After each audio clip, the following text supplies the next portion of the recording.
Hello everyone, my name is Nancy Lugo and today we'll be discussing HIV prevention. My teaching project topic was again HIV infection prevention. My targeted group to teach was the homeless population. According to the National Alliance to End Homelessness, they estimated that 3.4% of homeless people were HIV positive in 2006 compared to the 0.4% of adults and adolescents of the general population. So that is a big difference between the two populations. And since the homeless population is at greater risk of contracting this disease, I think that there is a need for adequate prevention education in this population. We need to talk more openly about HIV to help normalize the subject, and because there is a lot of stigma that surrounds the HIV infection topic. So we want to teach and encourage HIV prevention methods to this population, and also discussing the topic provides the opportunity for any misconceptions to be discussed and to help others make better choices when it comes to HIV risk. Let's start off by defining HIV. So what is HIV? According to the Centers of Disease Control, the CDC, HIV stands for Human Immunodeficiency Virus. It is the virus that can lead to acquired immunodeficiency syndrome, also known as AIDS. Unlike other viruses, with the HIV virus, the body does not get rid of the virus completely, even with treatment. So once you have HIV, you will have it for the rest of your life. That's why it's so important to educate on HIV prevention. HIV is a virus that spreads only through certain bodily fluids. And this virus attacks the body's immune system. It can fight off infections and diseases. These special cells that help the immune system fight off infections and diseases are attacked by this virus. So if left untreated, the HIV virus reduces the number of CD4 cells, also known as T cells, in the body. The damage to the immune system makes it harder and harder for the body to fight infections and other diseases.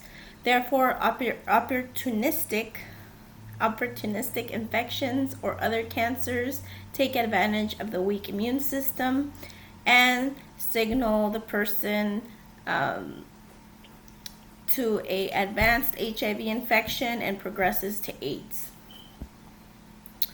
HIV is transmitted only through specific activities. Most commonly, people get transmission of HIV through sexual behaviors or behaviors of sharing needles or syringes during drug use. Only certain bodily fluids such as blood, semen, pre-seminal fluid, rectal fluids, vaginal fluids, and breast milk, a person who is HIV positive can transmit HIV through these fluids, and the transmission is usually done with contact with mucous membranes or damaged tissue such as sores or cuts. Or it can actually also be directly injected to the bloodstream via the use of a needle or syringe. Those are ways that HIV can be transmitted. So those mucous membranes that we were talking about are found in the rectum, vagina, penis, and mouth. And like we said, they can only be transmitted through those mentioned bodily fluids with contact with mucous membranes or open cuts or sores. How do you know if you have HIV? The only way to know for sure whether you have HIV is to get tested. Knowing your status can help you stay healthy, help you make better decisions when it comes to preventing and transmitting HIV. Is there a cure for HIV? According to the Centers of Disease Control, there is no effective cure currently for HIV. But with proper medical care, HIV can be controlled with treatment. There is a treatment for HIV that is called antiretroviral therapy, also known as ART. If people with HIV take ART as prescribed, the viral load may become undetectable. If it stays that way, the person infected can live a long and healthy life and effectively not transmit the virus to a HIV negative partner. So that's why it is important for prevention, regular testing if you are at risk, and so you can get treatment early on, so you can have a long and healthy life. The risk factors for HIV are 1, to have unprotected sex. 2, if you have any other sexually transmitted disease or STD, and these STDs include syphilis, herpes, chlamydia, gonorrhea, and bacterial vaginosis. And lastly, another risk factor for HIV is sharing contaminated needles, syringes, and other injectable equipment, or drug solutions while injecting drugs. And lastly, let's move on to the topic, the main topic of today, which is HIV prevention. We are going to be discussing, there are ways that you can prevent HIV transmission. The first way that you can prevent HIV is to get tested regularly. If you are a person that is at risk, the only way to know if you have HIV is to get tested. And if you get tested, it gives you the power to keep yourself and any sexual partners you may have healthy. Another way to prevent HIV is to practice safe sex. And there are 2 ways that you can do that. And if used in combination, they are better than when used alone. So first of all, you want to use condoms the right way and every time you have sex. Number 2, you want to reduce the number of sexual partners that you have. This can lower your chances of reducing your sexual partners will reduce your chances of HIV being transmitted to you. The more partners you have, the more likely it is that you can have a partner who is HIV positive and is not currently getting treatment.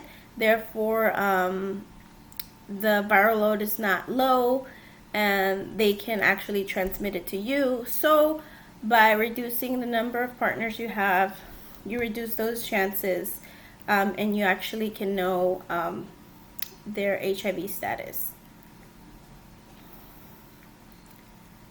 So both of these factors can help in HIV prevention. Next, we want to talk about preventative medications that you can use to prevent HIV. The first one we're going to talk about is pre-exposure prophylaxis. If you have a very high risk of HIV from sex or injecting drugs, taking HIV medications daily can help greatly reduce your risk of HIV infection. and this medication is called pre-exposure prophylaxis, also known as PrEP. You can combine the strategies mentioned with PrEP to reduce your risk even further. Federal guidelines recommend that PrEP be considered for people who are HIV negative and are at very high risk for HIV. This includes anyone that's in an ongoing relationship with anyone who has a HIV positive partner. It can also include someone who is not in a mutually monogamous relationship with a partner. Another person that can consider taking PrEP would be any gay or bisexual man who has unprotected sex or has been diagnosed with any STD within the past 6 months. Any man who has sex with both men and women, and also a heterosexual man or woman who does not regularly use condoms during sex with partners and they do not know their HIV status. They are also at risk and should consider PrEP. And also anyone who is practicing unsafe sex can also consider taking PrEP. And PrEP is also recommended for people who inject drugs or have injected drugs within the past 6 months or shared needles within the last 6 months. If you have a partner who is HIV positive and they are considering getting pregnant, they should talk to their doctor about PrEP and maybe an option to help protect the person and the baby. So those are all people that should consider PrEP. If they are at high risk for HIV infection, they should consider the prophylactic medication. Okay. Next, we want to talk about post-exposure prophylactic medication. Taking this medication after being exposed to HIV. This medication is called post-exposure prophylaxis, also known as PEP. This medication can keep you from becoming infected if you have been exposed to HIV. But it should be taken 72 hours after a possible exposure. If you think you have recently been exposed to HIV during sex, for example, if the condom breaks or through a shared needle or works to prepare any drugs, you should talk to your healthcare provider or an emergency room doctor about PEP. This should be done right away. The sooner the person starts PEP, the better. Every hour, second counts. The sooner they start the medication, the more they reduce their chances of being infected with HIV. If a person is prescribed PEP, they will need to take it once or twice a day for 28 days. So all of these are methods of preventing HIV. Like we said, get tested for HIV. The CDC recommends that everyone between the ages of 13 and 64 get tested at least once. People with certain risk factors should get tested more often. Do not share any needles or drug paraphernalia. PrEP. Take PrEP to prevent HIV. People who use PrEP must commit to taking it every day and seeing their healthcare provider every 3 months for follow-ups. Again, practice safe sex. And lastly, PEP. PEP is post-exposure prophylaxis, and this involves taking HIV drugs very soon after a possible exposure to HIV to help in HIV prevention. Again, these are all methods of HIV prevention. I hope you enjoyed this video. Thank you.